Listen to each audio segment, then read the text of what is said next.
దేవుడు నీవు కలిగి ఉన్నావు. Why do you worry so much? నువ్వు ఎందుకని చింతిస్తూ ఉన్నావు? Why do you fear? ఎందుకు భయపడుతూ ఉన్నావు? Why is there trouble in your heart? నీ హృదయం ఎందుకని కలవరపడుతుంది? Ye believe in God, believe also in me, he నీవు said. దేవుని యందు విశ్వాసం ఉంచినట్లయితే నా యందు కూడా విశ్వాసం ఉంచు. Oh, look what confidence he has when he says that to you. ఆ మాట ఆయన మనతో చెప్తున్నట్లయితే ఎంత నిశ్చయంగా దేవుడు ఆ మాట మనతో చెప్తున్నాడు చూడండి. He has no doubt in his mind that he can take care of you. నీ గురించి ఆయన శ్రద్ధ తీసుకోగలడా అన్నటువంటి విషయంలో ఆయనకి ఏ విధమైనటువంటి అనుమానం లేదు. He's saying, believe in me. ఆయన అంటున్నాడు, నా యందు విశ్వాసం ఉంచు, I will take care of you. నేను నీ గురించి శ్రద్ధ చూపిస్తానంటున్నాడు. Let not your heart be troubled. మీ హృదయములు కలవరపడనీయకండి. How sad it is that Christians cannot trust the Lord Jesus Christ for their lives.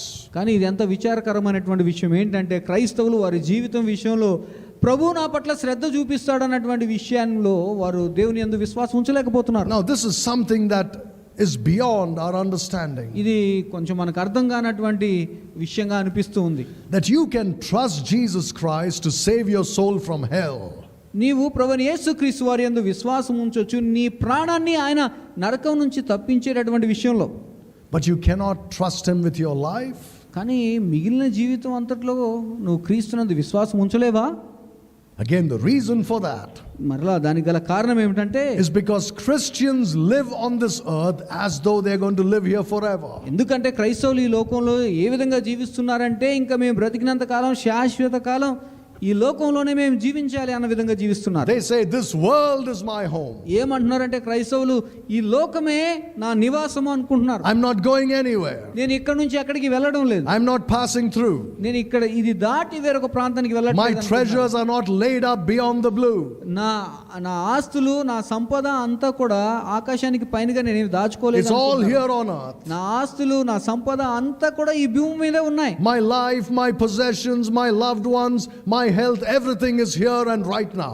ఇక్కడే ఈ భూమి మీదే నా ఆరోగ్యము, నా సిరి సంపదలు, నా ఆస్తులు, నేను ప్రేమించేటటువంటి వ్యక్తులు, సమాజంలో నాకు ఉన్నటువంటి పేరు పలుకుబడి అన్నీ కూడా ఈ భూమి మీదే ఉన్నాయి అనుకుంటున్నారు. So everything has to be in my grip, in my control. కనుక ఈ భూమి మీద నా అన్ని ఏవైతే ఉన్నాయో అన్నీ కూడా నా హస్తాల్లోనే ఉండాలి, నా నియంత్రణలోనే ఉండాలి అనుకుంటున్నారు. You will become a wreck if you do that. నువ్వు ఒకవేళ ఆ పని చేసినట్లయితే నువ్వు ఎందుకు పనికిరాని మట్టి వ్యర్థమైనటువంటి వ్యక్తి అవుతావు. Your nerves will give up on you one day.